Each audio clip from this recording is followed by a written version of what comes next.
कांग्रेस नेता सोनिया गांधी पर बीजेपी के आरोपों को लेकर अब कांग्रेस ने पलटवार किया है। कांग्रेस का कहना है कि सोनिया गांधी का नाम वोटर लिस्ट में तब की सरकार ने नहीं बल्कि चुनाव आयोग ने जोड़ा था। चुनाव आयोग एक स्वतंत्र एजेंसी है, वो ऐसा कर सकती है। दरअसल मसला क्या है आपको बता दें। एसआईआर के मुद्दे पर बिहार से लेकर दिल्ली तक घमासान मचा है। इसी बीच सोनिया गांधी का नाम बीच में आ गया।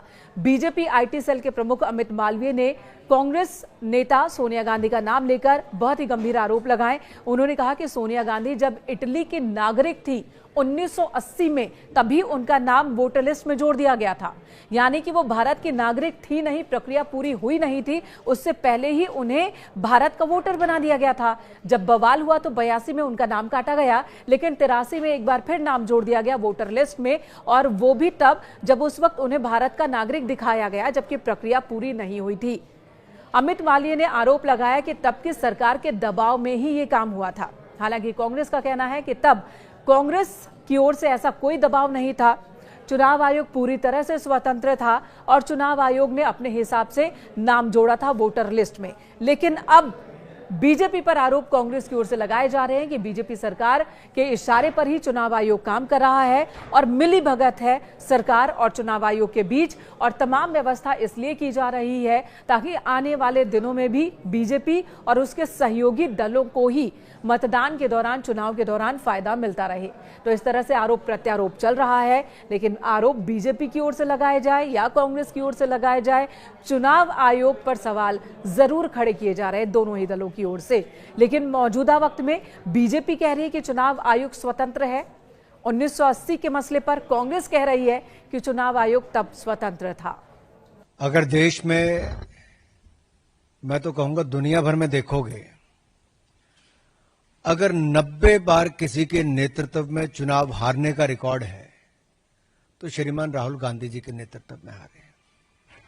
और पार्टी के अंदर भी राहुल गांधी जी के नेतृत्व पर सवाल खड़े होते हैं।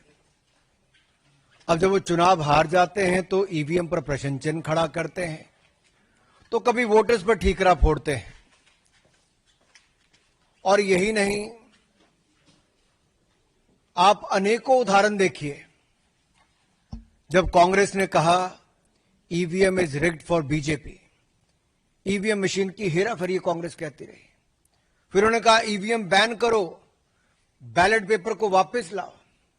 फिर अगला चुनाव हारे कहा ईवीएम्स को रिमोटली हैक्ड किया जा सकता है।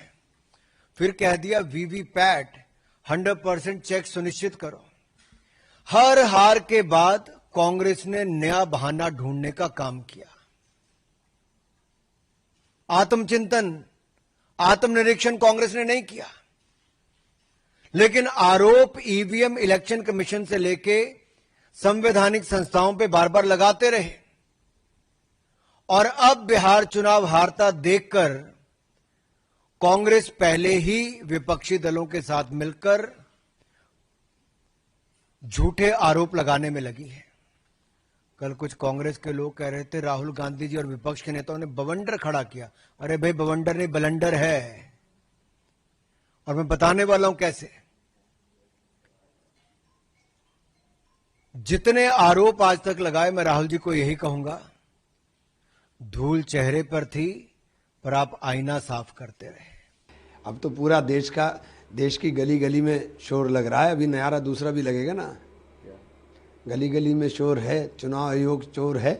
अभी तो ये नारा भी लगना है।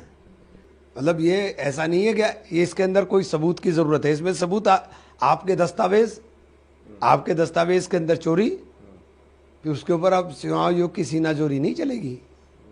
आपको आपकी जवाबदेही देश के प्रति है। आप संविधान से ऊपर नहीं हो सकते हो। आप संविधान से ऊपर होकर के जो काम कर रहे हो, सड़क के ऊपर अब देश के अंदर एक नया जन आंदोलन जन्म ले रहा है।